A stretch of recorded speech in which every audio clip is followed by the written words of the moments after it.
چوں چوں کا مربع بنا دیا ہے، یعنی یہ کہ بھائی آپ کسی سے بات کریں کہ رسول اللہ نے وصیت کی ہے یا نہیں کی ہے. فار ایگزامپل، مثال کے طور پر ہم یہ پوچھتے ہیں کہ میرے بھائی یہ بتائیں کہ میں اکثر جگہ پہ یہ سوال کرتا ہوں کہ ہم آپس میں جن مسائل کے اوپر اختلافات رکھتے ہیں، رسول اللہ نے اس کے لیے کوئی حل دیا یا نہیں دیا ہے؟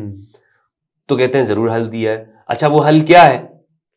وہ حل یہ ہے کہ جناب آپ قرآن کے مطابق چلیں، قرآن تمہارے درمیان میں چھوڑا ہوا ہے، قرآن کو پکڑ لو، قرآن کو مضبوطی کے ساتھ تھام لو، یہی تمہارا امام ہے.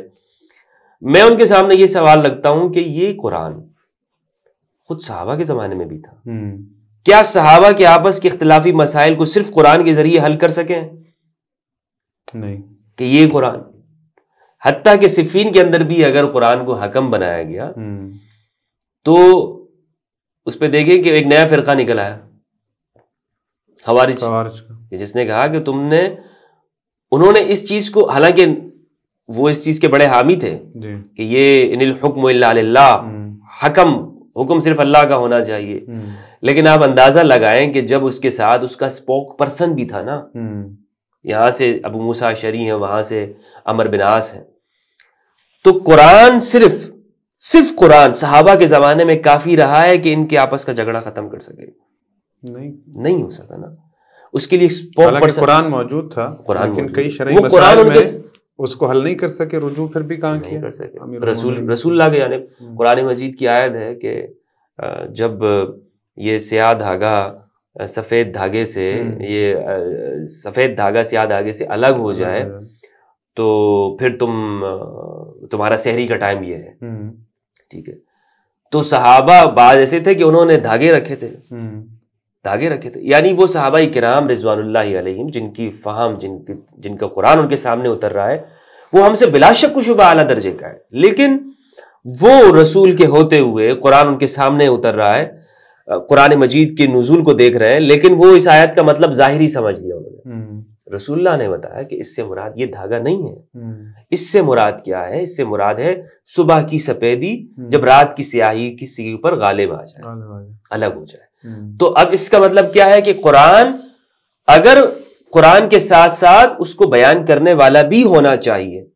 یہاں پر میرا سوال ان فرقہ پرستوں سے اور ان گروہیت والوں سے یہ ہے کہ آپ جو یہ کہتے ہیں کہ قرآن واحد تنہا کافی ہے اور اس کے ساتھ کوئی ہادی، کوئی رہنما، کوئی بیان کرنے والا نہیں ہے، ہم خود اپنے اختلافات کو حل کر سکتے ہیں، مجھے آپ اس سوال کا جواب دیں. کیا فقہ حنفی، شافعی، حنبلی، مالکی، اوزائی کی فقہ، ثوری کی فقہ، جتنے بھی ہیں، کیا یہ لوگ تورات کے ذریعے فیصلے کر رہے تھے؟ کیا انہوں نے جو اتنے استنباط کیے، مسائل اخذ کیے، انہوں نے کوئی بھگوت گیتا پڑھ کے کیے تھے؟ کہاں سے انہوں نے مسائل اخذ کیے ہیں؟ یعنی آپ یہ دیکھیں نا کہ یہ جو گفتگو کر رہے ہیں وہ یہیں سے کر رہے ہیں نا کہ بھائی مجھے اس قرآن کی وَامْسَحُوا بِرُؤُوسِكُمْ سے مجھے یہ مسئلہ سمجھ میں آیا، اور حَتَّى يَتَرَبَّصْنَ بِأَنفُسِهِنَّ ثَلَاثَةَ قُرُوءٍ، قروء کا مطلب ابو حنیفہ یہ لیتے ہیں کہ یہاں پر مراد اس سے حیض ہے، اور شافعی طہر مراد لے رہے ہیں. اختلاف ہو رہا ہے نا، ایک قرآن کے اس لفظ سے یہ اختلاف سمجھ میں آ رہا ہے. اچھا یہاں ایک سوال میرے ذہن میں ہے کہ محدثین ہوں، وہ جب حدیث جمع کر رہے ہیں تو سفر کر رہے ہیں، پوچھ رہے ہیں لوگوں سے، تابعین سے مل رہے ہیں کہ بھائی آپ نے کسی صحابی سے ملے تھے، میں حدیث سنا ہے، وہ لکھ رہے ہیں، جمع کر رہے ہیں، کبھی کسی جگہ کا سفر، کبھی کسی جگہ کا سفر.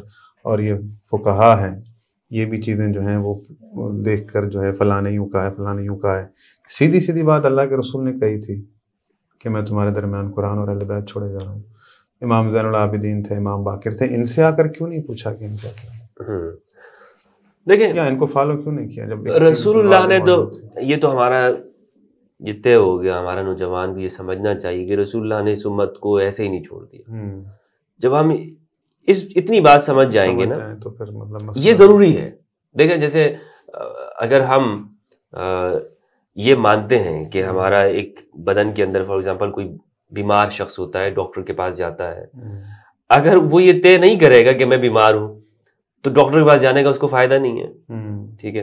آج امت کے مسائل ہیں نا، فرقہ بندی ہے، گروہیت ہے، انتشار کی کیفیت ہے، مسلمان جدا ہے، اور لوگ پریشان بھی ہیں. نوجوان سوال بھی کرتا ہے کہ بھائی ہم ایک ہو جائیں، سوال بھی کرتا ہے کہ بھائی ہم ان چیزوں سے باہر نکلیں. تو جب یہ طے ہو گیا کہ ہمارا جو ایک مذہبی نیریٹو ہے وہ مریض ہو چکا ہے، وہ مریض ہے، اس کو ضرورت ایسی ہے کہ اب اس کا علاج ہونا چاہیے، یہاں تک ہم نے اپنے نوجوان کو لانا۔ اگر ہمارا نوجوان اس جگہ تک نہیں پہنچتا اور ہم اس سے آگے کا اس کو درس دیں گے نا، یا اس کو وہ اپنا علاج ہی نہیں کرانا چاہے گا، تو کوئی مسئلہ ہمارا حل نہیں ہو سکتا۔ رہ گئی بات یہ کہ جب رسول اللہ نے صلی اللہ علیہ وآلہ وسلم اس امت کے لیے قرآن اور اہل البیت کو چھوڑا، اب یہ اگلا سوال ہے وصیت کی، کیا وصیت کی؟ اس سے کوئی انکار نہیں کر سکتا ہے کہ قرآن اور اہل البیت کو چھوڑا ہے۔ مسند احمد کی صحیح روایت ہے کہ میں تمہارے درمیان میں 2 خلیفہ کو چھوڑ کے جاؤں، ٹھیک ہے۔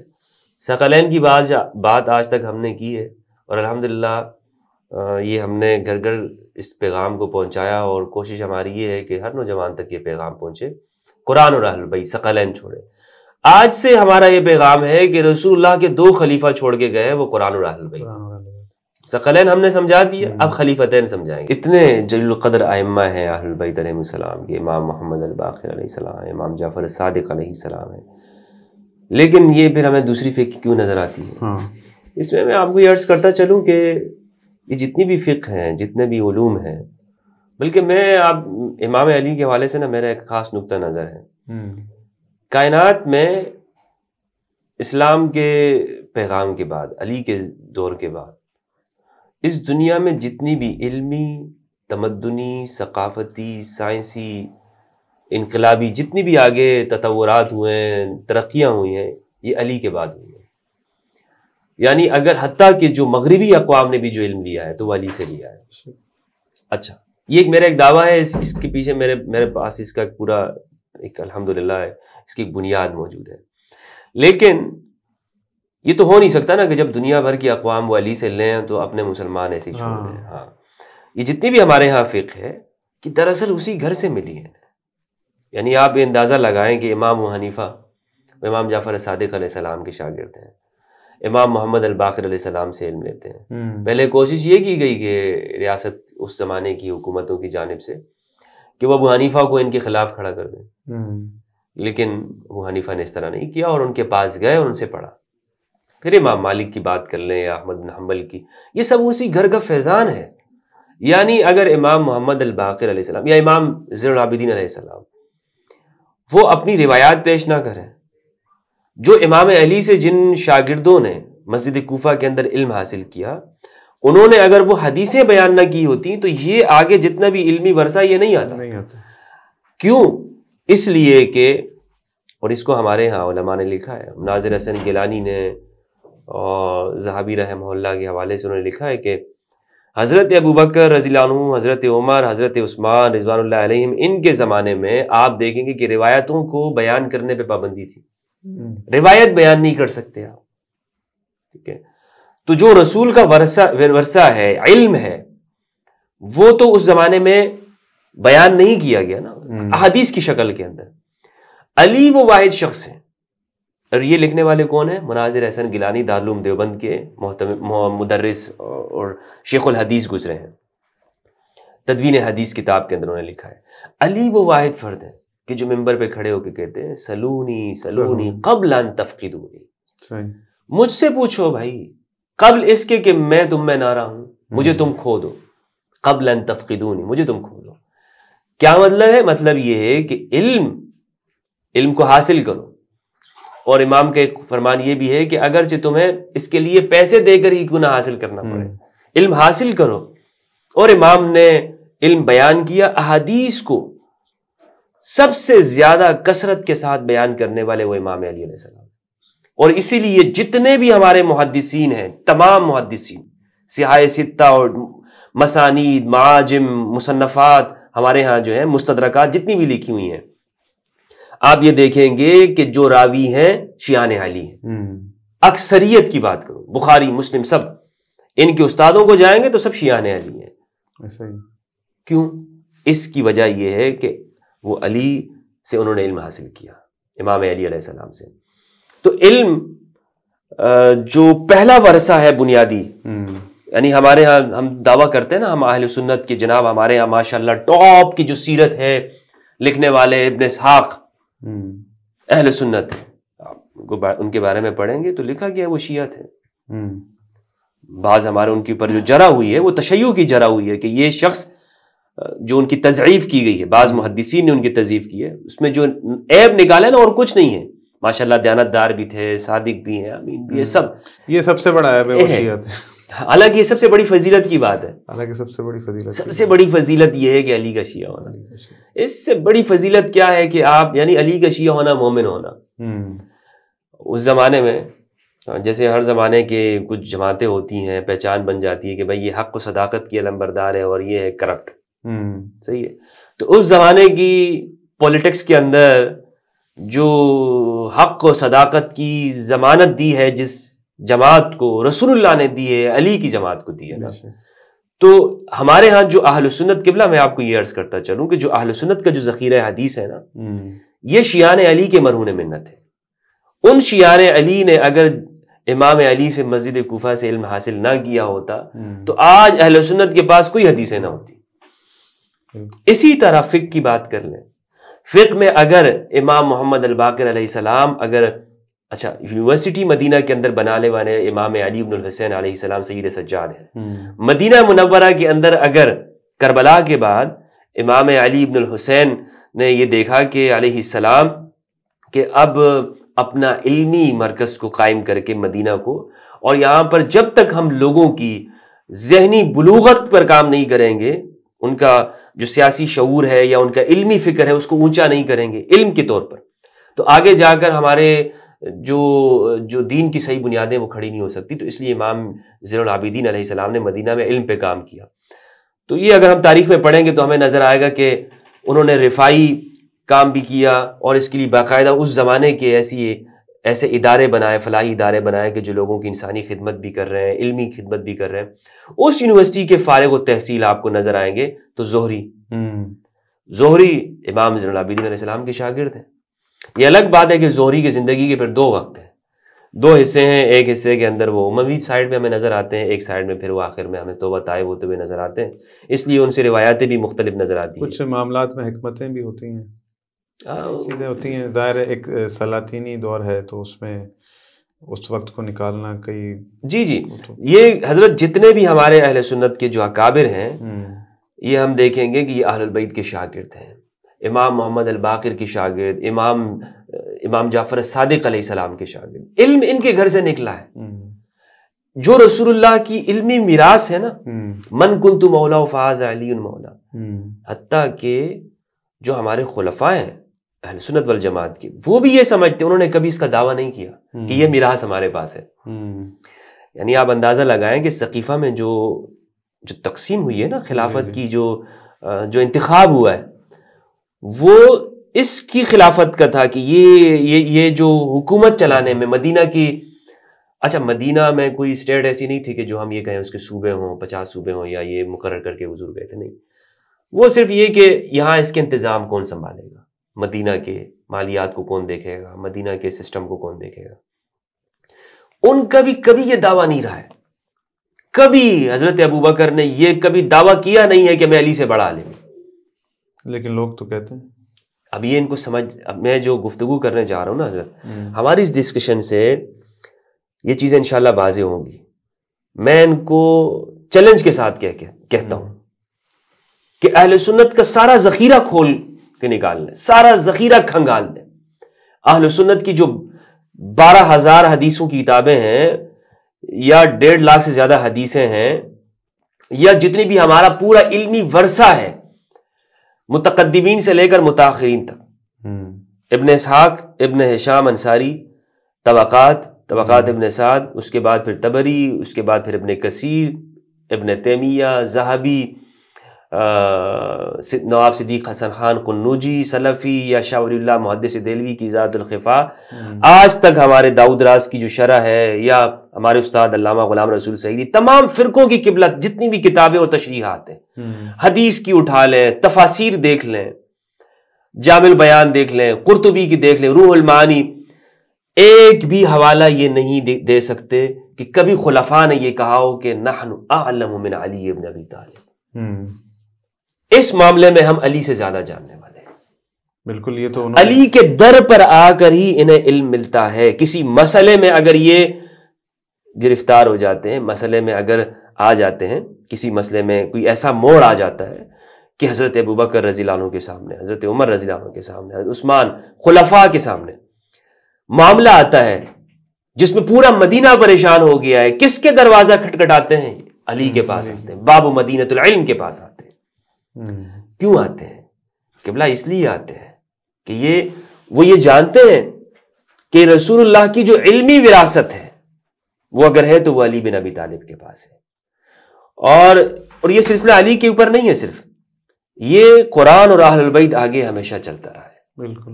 ابو حنیفہ کے دور میں بھی یہی مسئلہ تھا. اچھا، بخاری کی روایت ہے. اب کوئی یہ کہے گا کہ یہ بات شاید میں نے اپنی جذبات کے طور پر کہی ہے، شاید یہ بات میں نے ایسے کہہ دی کہ مجھے علی کے ساتھ جو عشق ہے، جو علی کے ساتھ جو مجھے، تو اس لیے میں فرط جذبات کے اندر یا جوش خطابت میں جملے کہہ رہا ہوں. ایسا نہیں ہے. صحیح بخاری کی روایت ہے، حضرت عمر کہتے ہیں اقرؤنا ابی بن کعب واقضانا علی. ہم میں بڑا قاری وہ ابی بن کعب ہے اور بڑا قاضی وہ علی بن ابی طالب ہے. یہ صحیح بخاری کی روایت ہے. اور ابی بن کعب بھی شیعان علی میں سے تھے.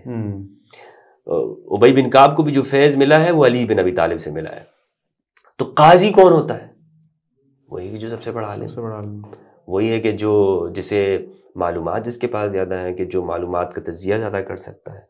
کبھی میں نے آپ سے عرض یہ کیا کہ ہماری جتنی بھی کتابیں حضرت تمام کو کھنگال ماریں، جو جدید سافٹ ویئرز ہیں اس میں بھی جا کے آپ یہ دیکھ لیں کہ کبھی کسی خلیفہ نے یہ نہیں کہا کہ ہم علی سے زیادہ جاننے والے ہیں. تو جو رسول اللہ کی میراث ہے نا علمی، وہ یہ سمجھتے ہیں کہ علی کے پاس ہے. آپ نہیں سمجھتے یہ چیز مجبوری میں ہوتی ہے کہ اگر یہ تسلیم کر لیا جائے امیر المومنین عالم ہیں، تو پھر یہ سوال اٹھے گا کہ اگر وہ عالم ہے تو پھر خلیفہ کیوں نہیں؟ جو خلیفہ، اس کو انہوں نے تھوڑا سا جدا کر کے دیکھا. یہ جو سقیفہ کے اندر ہے نا، اس لیے حضرت عمر کہتے ہیں کہ یہ اچانک سے یہ واقع ہو گیا. یہ ایک حادثہ تھا کہ مثلا ہم یہ دیکھا کہ امت کے معاملات کون دیکھے گا، امت کے معاملات کون سنبھالے گا. تو انہوں نے پھر یہ سمجھا کہ ٹھیک ہے، ہم یہ کرتے ہیں کہ بجائے اس کے کہ انتشار ہو، یہاں پر تلواریں نکل آئی ہیں. حتیٰ کہ حضرت عمر کو کہنا پڑا کہ قاتل اللہ سعد. بخاری کی روایت ہے، بخاری مسلم کے اندر، کہ سعد کا برا ہو. اور سعد بن عبادہ رضی اللہ تعالیٰ عنہ، بعد میں پھر سعد بن عبادہ کا شام کے اندر مرڈر بھی ہو گیا، قتل بھی ہو گیا رضی اللہ تعالیٰ عنہ. تو کہا کہ وہ جنہوں نے ان کو مارا ہے، یعنی وہ تو ایک اچانک سے ایک واقعہ ہوا ہے. لیکن میں عرض یہ کر رہا ہوں کہ چونکہ سوال یہ تھا کہ یہ اہل البیت کے در پہ کیوں نہیں آئے؟ ابو حنیفہ، شافعی، مالک، احمد بن حنبل، کیا ضرورت تھی انہوں نے ایک نئی فقہ ایجاد کر لی؟ ابو حنیفہ کے حوالے سے جہاں تک میں آپ کو بتاؤں کہ ابو حنیفہ نے اپنی زندگی میں کوئی فقہ ایجاد نہیں کی. ابو حنیفہ کی کوئی فقہ ہے ہی نہیں، ابو حنیفہ کی کوئی کتاب ہی نہیں ہے رحمہ اللہ. ان کی کوئی کتاب موجود نہیں ہے. جو الفقہ الاکبر کا ایک رسالہ ہے، یہ بھی ان کی طرف نسبت مجہول ہے. کوئی معلوم نہیں ہے کہ کس نے یہ لکھا ہے، کیونکہ اس کا جو انداز بتاتا ہے وہ مسائل وہ ابو حنیفہ کے زمانے میں تھے ہی نہیں. تو یہ بعد میں پھر ان کے جو شاگرد ہیں قاضی ابو یوسف اور محمد بن حسن الشیبانی، انہوں نے جو کتاب الاثار جو لکھی ہے، ابو حنیفہ نے اپنی زندگی میں کوئی کتاب نہیں لکھی. تو اس لیے بلکہ میں تو ان کو ایک خاص معنی کے اندر ان کو شیعان علی میں سے مانتا ہوں. باقی جو ہیں جن کے پاس جو کچھ نظر آتا ہے، اگر کچھ ہے تو یہ جعفر صادق علیہ السلام کے علم کا ایک پرتو ہے، ایک ہلکی سی جھلک ان کے پاس آئی ہے. امام جعفر صادق علیہ السلام کی جو علوم ہے، فیض وہیں سے، مصدر اور منبع وہی ہے، اہل البیت ہیں. ہر ایک نے پھر حاصل کرنے کی کوشش کی، کسی کو تھوڑا ملا، کسی کو زیادہ ملا، لیکن علم سارا کا سارا وہیں سے آئے گا. تو خلافت کی جو ظاہری جو ایک تھی، جو تسلسل چل رہا ہے، اور جو اصل جو خلافت ہے، جس کے بارے میں ہمارے علماء اہل سنت کہتے بھی ہیں وارث سلیمان داؤد ہے نا، یہاں پر علمی وراثت ہے، یہاں پر مالی وراثت نہیں ہے. تو میں ان سے عرض یہ کرتا ہوں کہ اگر علمی وراثت ہے، چلے اس کو مان لیتے ہیں، مالی وراثت نہیں مانتے تو وراثت کہاں سے ملے گی؟ یعنی پھر سیدہ سلام اللہ علیہا کو زیادہ عالم، اس امت کی سب سے بڑی عالمہ، سب سے بڑی فاضلہ سیدہ ہے نا، وہ وراثت علمی ہی مان لیتے ہیں، علی بن ابی طالب کو ملے گی نا. تو یہ میں اس چیز کو اس حوالے سے، اس نقطہ نظر سے نہیں، یہ تو میں نے آج بھی دیکھا ہے کہ تقاریر ہوتی ہیں کہ نبی کی میراث نہیں ہوتی، نبی کی میراث علم ہے. تو پھر ذہن میں یہ سوال آتا ہے کہ اگر نبی کی میراث علم ہے تو وہ علم کہاں منتقل ہوا؟ یقیناً بی بی فاطمہ تو زہرا سلام اللہ علیہا میں، امیر المومنین میں، امام حسن حسین میں، ڈیفینیٹلی سوال یہی جب پیدا ان ہوتا کے پاس یہ علم منتقل ہوا، وہ اگر کہہ رہے ہیں کہ یہ چیز ہماری ہے تو پھر وہ تھوڑی کہہ رہی ہیں، وہ تو پھر علم رسول اللہ کہہ رہا ہے. تو پھر یہ جو باتیں بلکہ اور مزید چیزوں کو پختہ کرتی ہیں کہ بھئی وہ اگر کہہ رہی ہیں کہ یہ چیز میری ہے تو وہ علم رسول اللہ کہہ رہا ہے. تو پھر یہاں پر یہ چیز کہنا کہ اب یہاں پر ایک اور چیز ہے کہ جس کے پاس علم رسول اللہ ہو کیا ہم اسے کچھ سنا سکتے ہیں کہ بھئی یہ چیز ایسے ایسے نہیں ہے، ہم سکھا سکتے ہیں؟ نہیں. تو مقصد یہ اس طرح سے کیوں پھر؟ نہیں دیکھیں، سوال یہ ہے کہ خود رسول اللہ کی زندگی کے اندر رسول اللہ سے بھی خاص طور پر جو حدیث الرزیہ ہے، رزیۃ الخمیس، اس میں رسول اللہ صلی اللہ علیہ وآلہ وسلم کے سامنے یہ کہا گیا کہ حسبنا کتاب اللہ، ہمارے لیے اللہ کی کتاب کافی ہے. سیدہ زہرا سلام اللہ علیہا، انہوں نے اپنی زندگی میں قرآن مجید کو مقدم رکھا، قرآن مجید کو مقدم رکھا. یہ اس امت کو شروع زمانے سے آج تک اگر یہ چیز سمجھ میں آ جائے کہ قرآن اور اہل البیت ہیں، ہمارے جو بنیاد پرست جو ہمارے ہاں جو گروہیت کے حاملین جو مذہبی طبقہ ہے نا، وہ اس جگہ تک بھی سوال تک نہیں آنے دیتے. وہ کہتے ہیں نوجوان شیعہ ہو جائے گا، نوجوان رافضی ہو جائے گا، احتیاط کا دامن نہیں تھام سکے گا اور وہ ان مسائل کو سمجھ نہیں سکے گا، لہٰذا وہ فوراً کسی اور معاملے میں پھنس جائے گا. تو میں ان سے عرض یہ کرتا ہوں کہ دیکھیں، حقیقت یہ ہے کہ جو غلطیاں ہوئی ہیں وہ غلطیاں ہوئی ہیں. یعنی ہم تو اگر ہمارے اہل سنت کا نقطہ نظر آپ یہ دیکھیں کہ ہمارے اہل سنت میں یہ ہے کہ ہم تو انبیاء کرام سے بھی اجتہادی خطا کے قائل ہیں. اہل سنت کا جو آفیشیل جو اسٹیٹمنٹ ہے نا وہ یہی ہے کہ انبیاء سے بھی جو خطائیں ہوئی ہیں وہ اجتہاد کے درجے کی ہیں، یعنی ان سے اجتہاد انہوں نے کیا اور اس میں خطا ہوا، اس کا بھی ان کو ایک ثواب ملے گا. اس لیے تو فرمایا ربنا ظلمنا انفسنا وان لم تغفر لنا.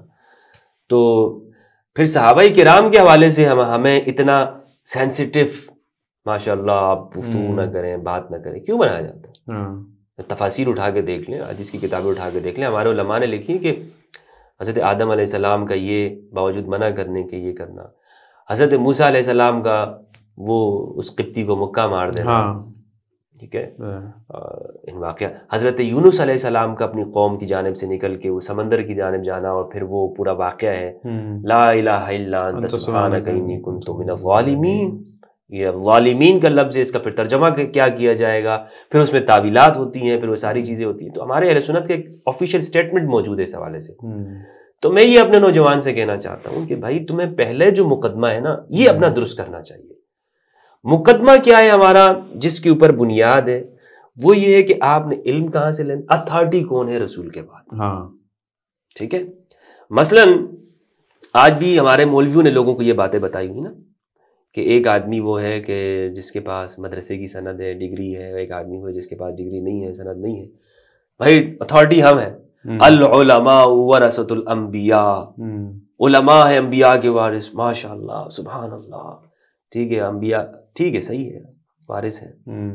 تو یہی بات ہم تھوڑا سا آگے جا کے بھی ہم سمجھ لیتے ہیں کہ رسول نے کیا فرمایا ہے، کس کے لیے فرمایا ہے، اس علم کو بیان کرنے والا کون ہے رسول، تاکہ امت اختلاف میں نہ پڑے. بالکل ایسے، یعنی رسول کا جو سارا جو مقصد ہے وہ یہی ہے کہ یہ امت اختلاف میں نہ پڑے. اور اس کے لیے کیا وصیت کی کہ میرے بعد 2 خلیفہ ہیں، کتاب اللہ اور عطرت، میری عطرت میرے اہل البیت، ان دونوں میرے 2 خلیفہ میں تمہارے درمیان میں چھوڑ کے جا رہا ہوں، مضبوطی کے ساتھ ان کو تھام کے رکھنا، تم کبھی بھی اختلاف میں نہیں پڑو گے.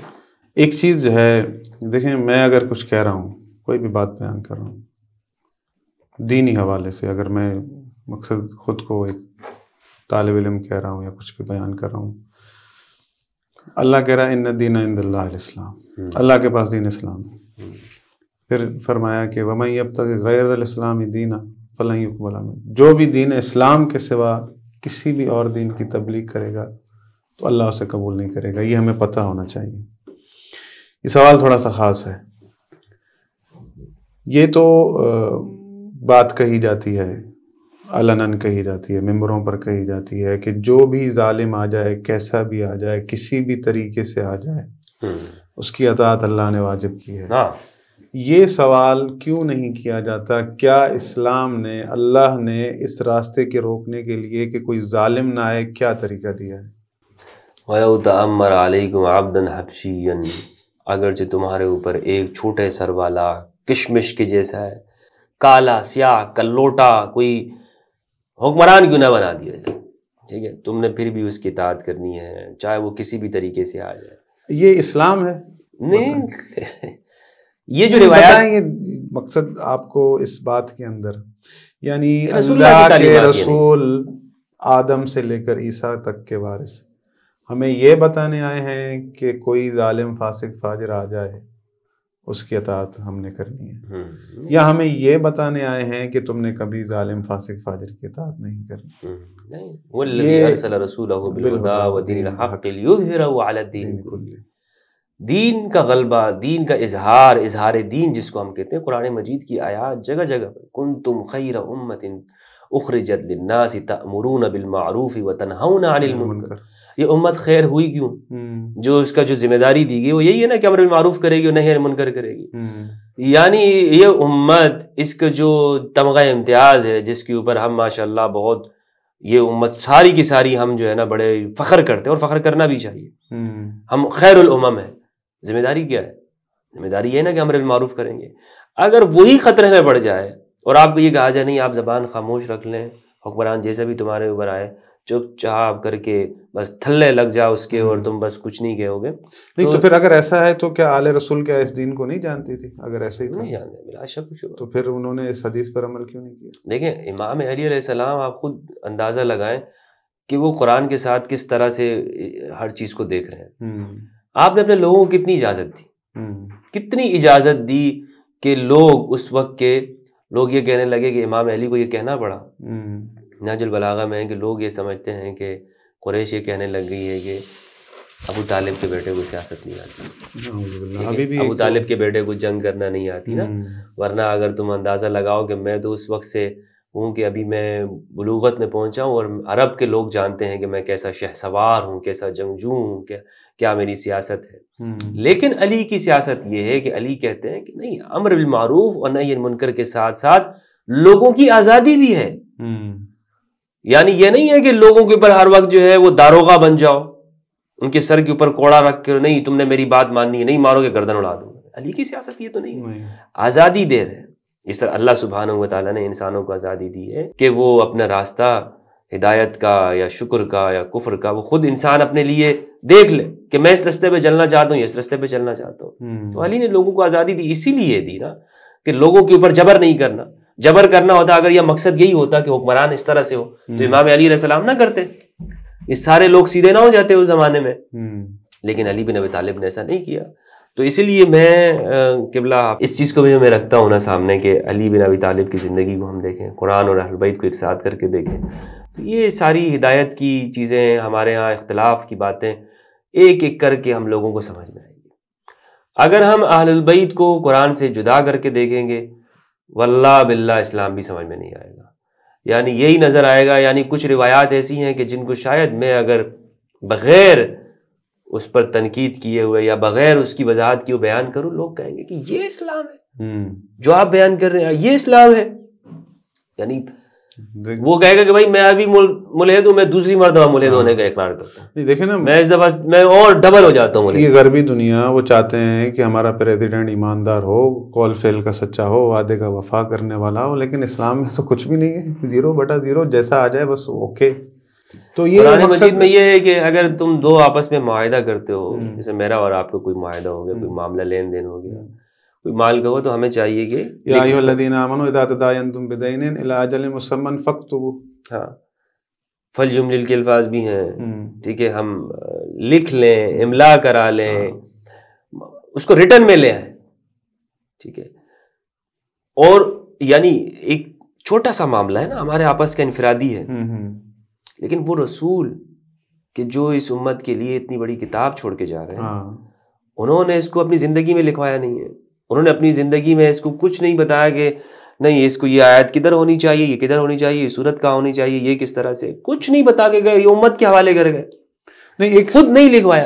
اور ایسا بھی مولوی صاحبان ہیں، یعنی جو یہ کہتے ہیں کہ رسول کے سامنے لوگ لکھ لیا کرتے تھے، رسول کو تو پڑھنا نہیں آتا تھا، رسول پھر اس کو ایسی برقرار رکھتے تھے، وہ غلطیاں آج تک ایسی چلی آ رہی ہیں، لوگوں نے یہ کہا نا. تو اگر اس چیز کو ایک ملحد دیکھے گا وہ خوش نہیں ہوگا کہ وہ کہے گا کہ بھائی یہ تو دیکھو یہ جو باتیں وہ تو الیاذ باللہ رسول کو تو پتہ ہی نہیں چلتا تھا. اور دوسری جانب قرآن میں یہ ہے کہ رسول یہ کہہ رہے ہیں کہ آپس کے معاملات کو قرآن میں لکھ لیا کرو، بیان کیا نا کہ آپس کے معاملات کو لکھ لیا کرو.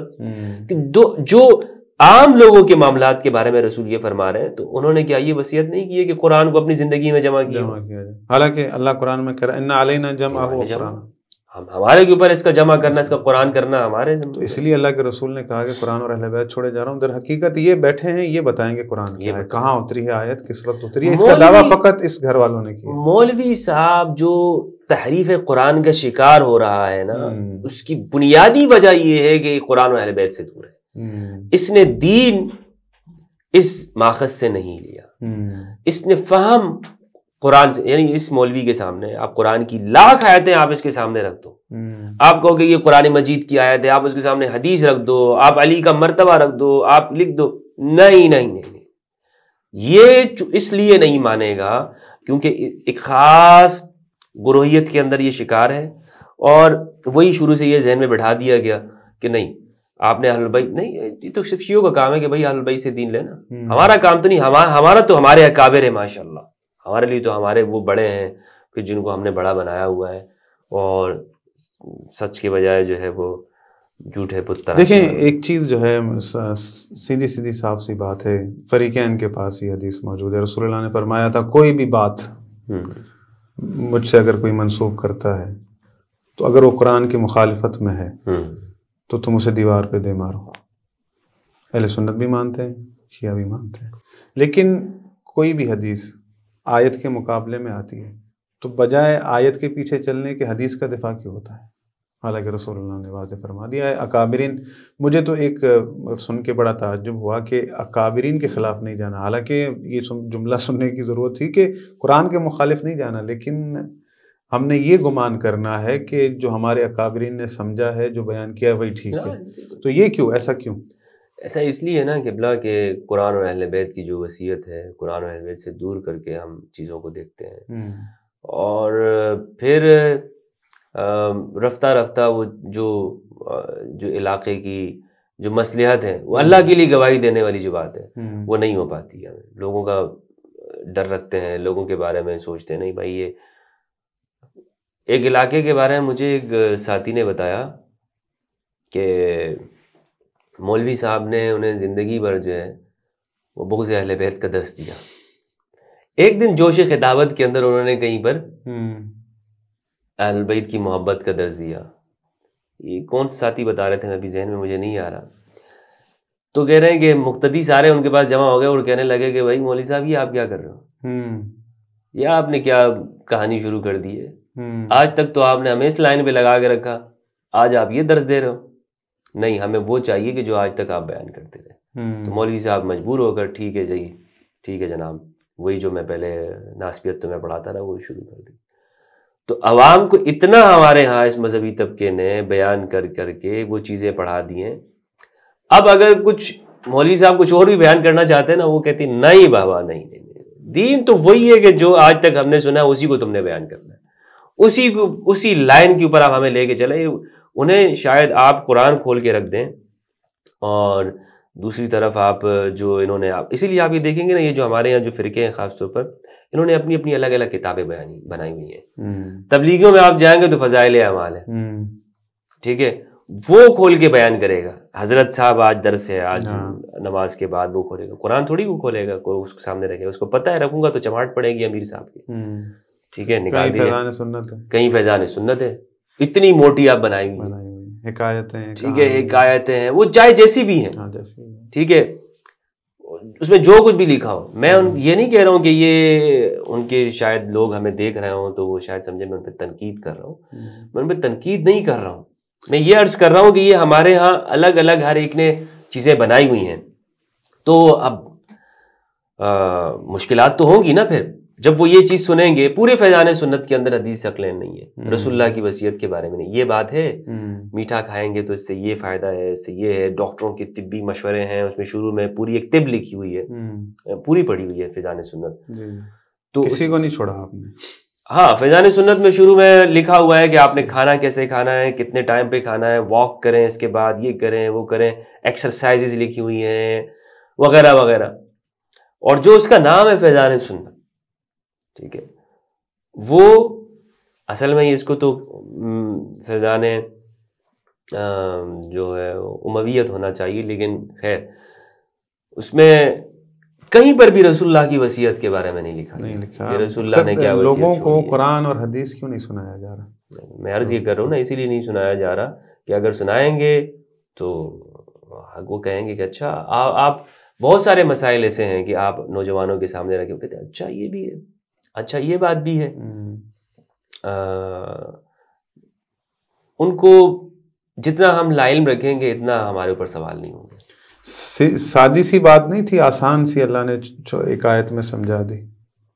لوگ اگر اس کو سمجھ لیں تو مسئلے حل نہیں ہے. افمن یہدی الی الحق احق ان یتبع من لا یہدی الا ان یہدی فما لکم کیف تحکمون. اس میں آپ نے بڑی جو ہماری گفتگو ہوئی تھی جی کہ جو حق کی جانب راستہ دکھانے والا ہے وہ بالکل اللہ تو پیروی کہہ رہا ہے نا، تو پھر وہ ساری حدیثیں کہ ظالم فاسق فاجر آ جائے اس کے اطاعت، تو یہ تو سیدھی سیدھی اللہ نے بات سمجھا دی کہ بھئی جو حق کی ہدایت کر رہا ہے پیروی اس کی کرنی ہے.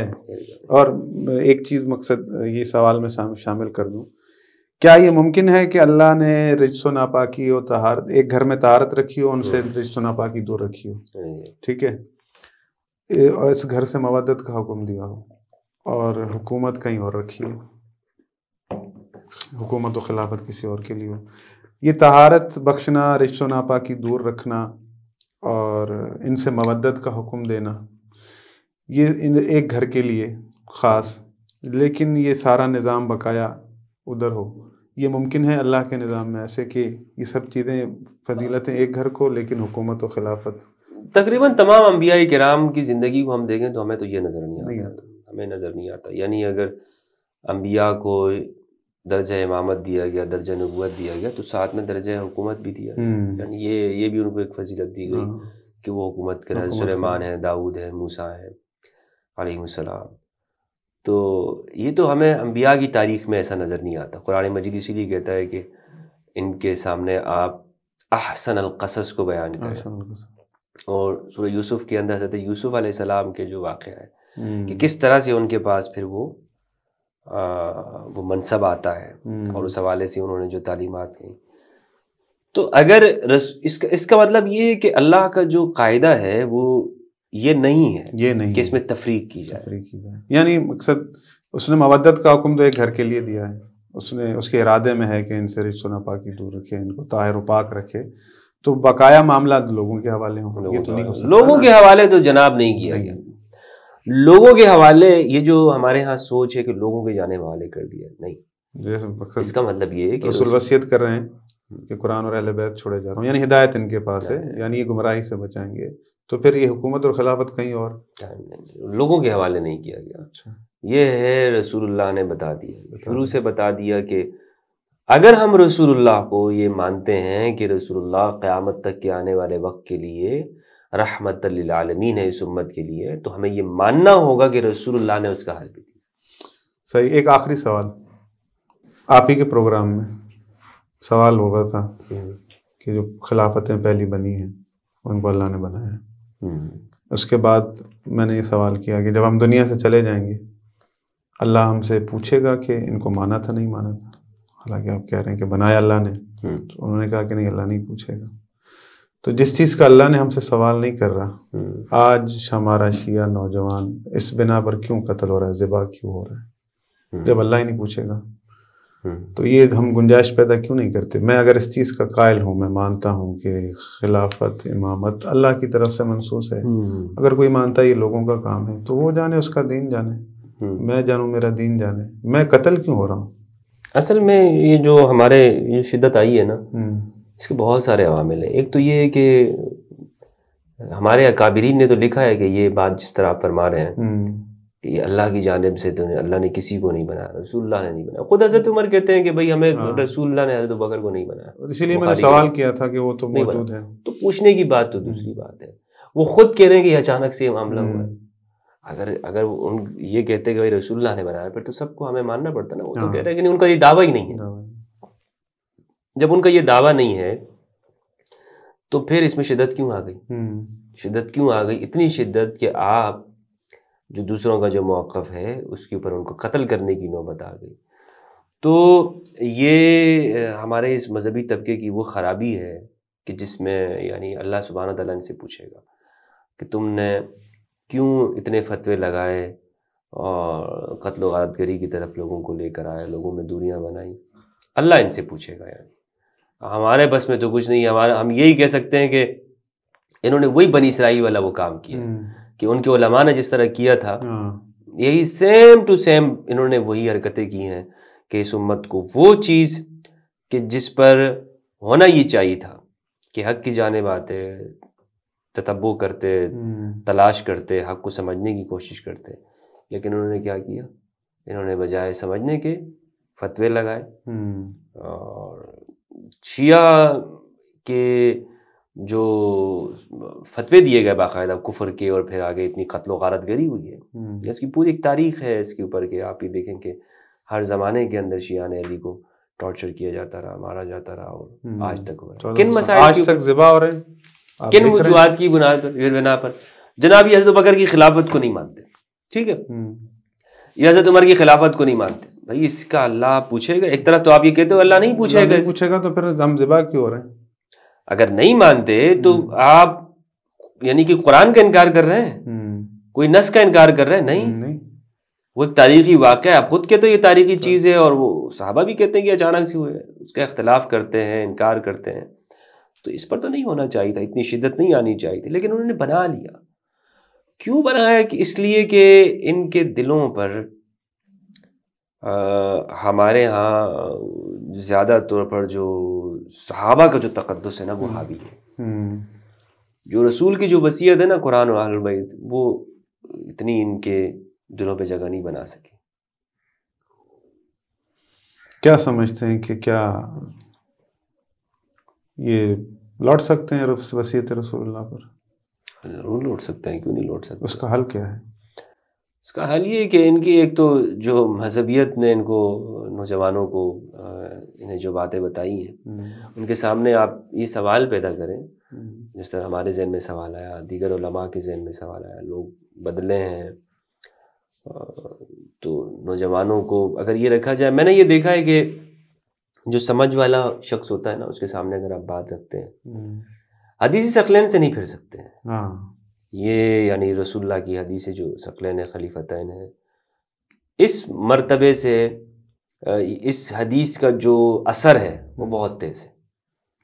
یہ جس کو کہتے ہیں نا کہ اینٹی کیا کہتے ہیں جناب؟ Antivenom. نہیں، وہ جو ہے وہ آپ کے دوست کا یہ ہمارے ہاں جو ڈاکٹر آج کل دیتے ہیں وہی کیا ہے؟ Antibiotic. ہاں، اینٹی وائرس. یہ اینٹی وائرس ہے، ایک خاص اصطلاح بھی اس کے لیے استعمال ہوتی ہے. یہ ان تمام جراثیم کے لیے کردار ادا ویکسین کہتے ہیں نا. ہاں، یہ ویکسین ہے ان کے لیے. یہ ویکسین سارے سب کو لگنی چاہیے. یعنی آپ اندازہ لگائیں کورونا کے لیے اتنا خیال رکھا لوگوں نے، بڑے ہر ایک کو جو ہے نا وہ قطرے پلائے گئے اور سوئیاں ڈالی گئی ہر ایک کو بازوؤں میں. یہ اس امت کے اندر کورونا سے بڑا مرض آیا اور کب سے چل رہا ہے آپ اندازہ لگا لیں.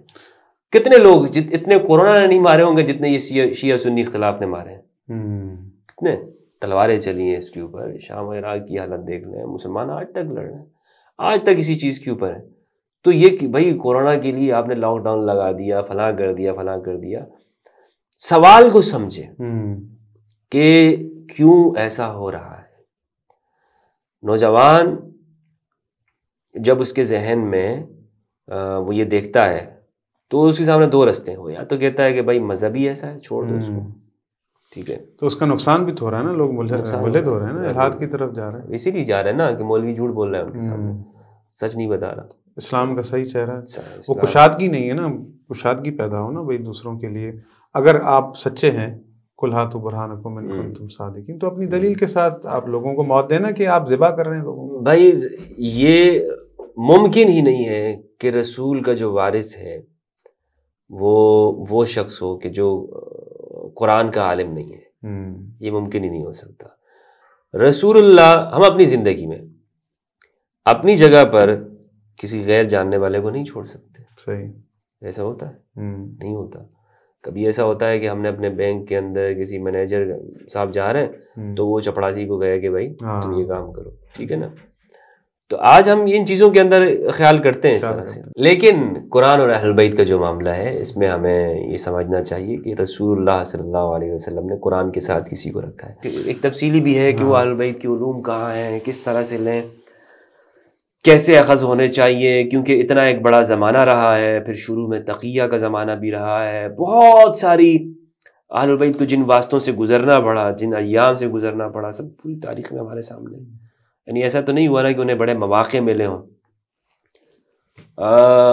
بنو عباس کے جو چیف جسٹس ہیں قاضی ابو یوسف ہیں، جو لوگ یہ کہتے ہیں کہ تعلقات اتنے اچھے تھے، تو بھائی اس زمانے میں امام رضا کو کیوں نہیں بنایا گیا چیف جسٹس قاضی القضات، یا اور کیوں نہیں ہے، یا انہوں نے قبول کیوں نہیں کیا؟ امام موسیٰ کاظم علیہ السلام کو کیوں 14 سال تک قید کیے رکھا؟ کیوں وہ پابند سلاسل رہے؟ بالکل تمام کے ساتھ یہی معاملہ رہا ہے. تمام کے ساتھ یہ رہا ہے.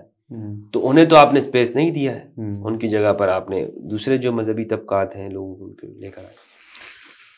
بہرحال میں دعا گو ہوں کہ اے اللہ رب العالمین اپنا امر غالب فرما، اپنے وعدے کو جلد از جلد پورا فرما.